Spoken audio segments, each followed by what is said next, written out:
recently I bought this little item off eBay for £31, and it comes with obviously power car, a dummy car, and just one carriage.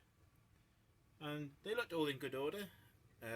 Guy on eBay said it was fitted with DCC and was running well. So I thought, okay, fair enough. It seems like quite a good deal. So we'll get it because I needed a DCC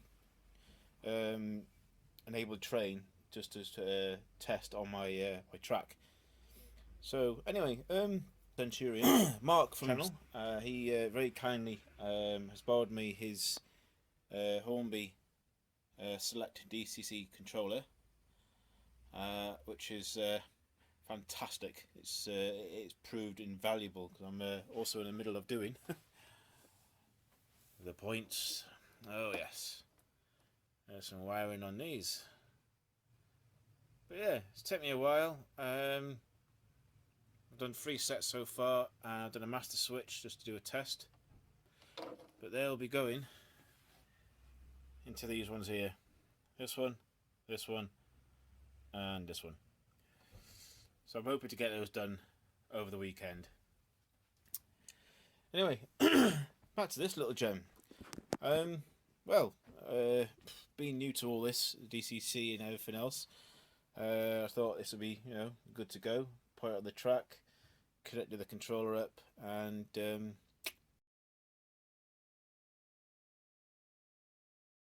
nothing, nothing happened whatsoever. And I was like, oh, okay. So I did a bit of fault finding, a bit of digging around, and yeah, well, I'm not saying I'm the best electrician in the world, but I'll put some photos up. But what I basically found was this was the original decoder that was used, and that was then soldered into this board, which used to sit on top of this weight. Now, for a couple of pictures I've put up, probably the first one, some of this wiring just didn't seem to marry up well with what I know of basic sort of DC voltage. So I did a few tests and found that the reason it wasn't running was because some of the wires weren't connecting where they should be. Now I don't know whether he actually had this running or not on his system. I have no idea, but it certainly wasn't working on ours. So I went out and I bought myself a standard Hornby decoder. I think I've got the details here. It's a 4-function locomotive decoder, and I think the code is on the bottom. So it's an let's get that focused, R8249. It's about 14 quid. So I went out and got that, come back, and obviously looked at the pages. We had some instructions here as to what to do. Reasonably easy to do. I was just a little bit sort of dubious as to sort of stepping into it straight away. Obviously, for the main reason of I didn't want to blow up the decoder. So I did a little bit of research on YouTube, and there was quite a few good channels on there. So I watched them put one of these together, and basically just follow their lead. I'll put the name of the website I looked at the end of this video.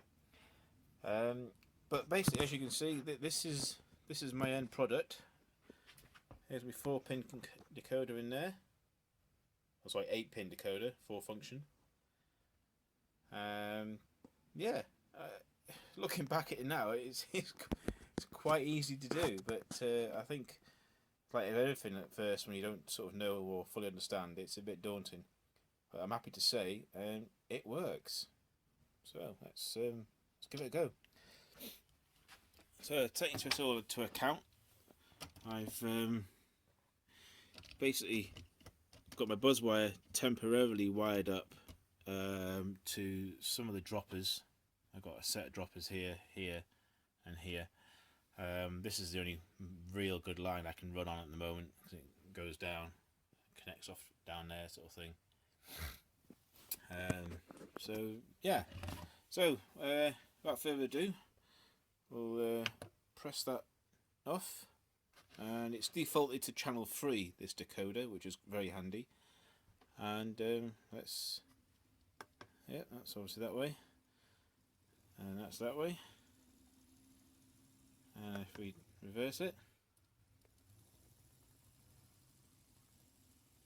very slow. I mean, I'm really chuffed with this. Very, very slow. Go the opposite way. I mean, that's incredible how slow that can go. I mean, some of my very old 37s will probably never get this slow if I ever manage to convert them. I'm not sure. I don't think the motors are up to it, to be honest. But that is superb. There's no lights on this one yet. I'm looking at buying a set of LED lights from Black Cat Technologies. They have a website and a eBay page. They seem fairly reasonable. I'm going to try and order 2 so I can put one in a dummy car and have those working as in sort of real life conditions. So anyway, let's hope this this doesn't jump now on the points. I think I've got it set up. Yeah, and off it goes. Ecstatic is not the word. I'm well happy. So, not my intention really to be doing any sort of soldering with DCC decoders, but I think, as you can all agree, it has worked out a treat, and I'm very happy. So at least now I have got one dedicated loco that I can use. Appreciate it's in a Virgin livery. It's not really the sort of thing I have, well, will be having on my line, but I think for now I'll be using these purely to test all my track and have a good running on it. I may keep them. I don't know yet. We'll see how I get on. Probably next year, sort of thing. I could quite possibly even approach the guy who painted these and see if he can change the livery for me. I think that'd probably be best, because they are exceedingly rare to get hold of, and to have these repainted would be ideal.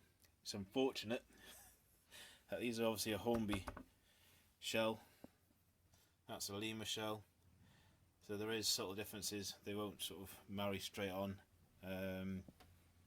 Probably the only different thing I could probably do to get those running would be to take the motor and decoder out of this one and put it into my Great Western. We'll see. We'll see how we go.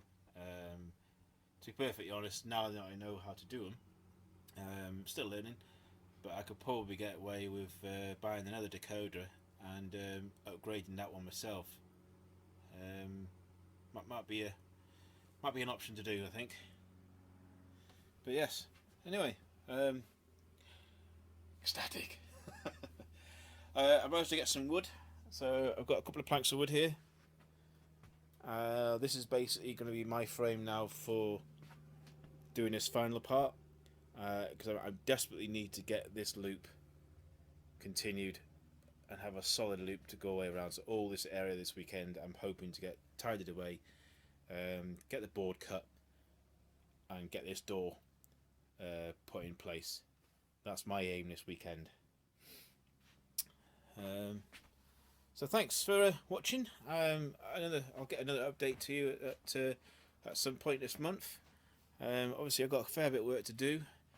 I've got to try and get my head back into doing these points now. Yeah. Oh, the only thing I did notice on this was when I did a test run on this, I found that this was quite stiff to operate, and when I put the electric through, the voltage through, it was struggling a little bit. So what I found was, because it's just basically sliding on a metal sheath inside there, if you can see, I've put a tiny bit of oil just in there on both sides, and we've done a few more testings. It's become nice and loose now, and the point motor flicks over straight away with no hassle. So I've done that with the other two. I'll get them on a test bench at some point, and just to make sure they all do work. There's nothing worse than putting things in and you find they don't work. They have got to go. Not much light in here, guys. Don't think you can say it. No, you can't, can you? But they'll be going in there. It's a bit awkward to work in. And I've got another set of droppers there. And there's a point motor. Just see where that little hole is in the board. I've got my second lot of wiring in. So the main one's going to be for the trap feed. The second one is going to be for point voltage. Got a bit sort of tidying up to do, get that sorted out, but that's all going ahead at the moment. Basically put a few bits out for my fiddle yard to try and recreate what we had on here. And obviously this goes down and starts joining back up, so there's going to be a few more sort of point motors, probably stretched along here, going into there, and I may carry a couple around and then jump onto here. Still undecided what to do with this bit yet. I do want to try and get some sort of country sort of background in there. Maybe have like a raised track, tunnel, some hills. I don't want it to be all flat. As you can see from here, it looks a bit sort of monotone at the moment. So I think for this side we'll start sort of going into the country, a bit more of a country. I may have a siding off this one. I could probably extend that board out just a little bit further, and have like I don't know, probably an older railway line. If I decide to get some steam locos from the era, maybe probably definitely from the GWR sort of era.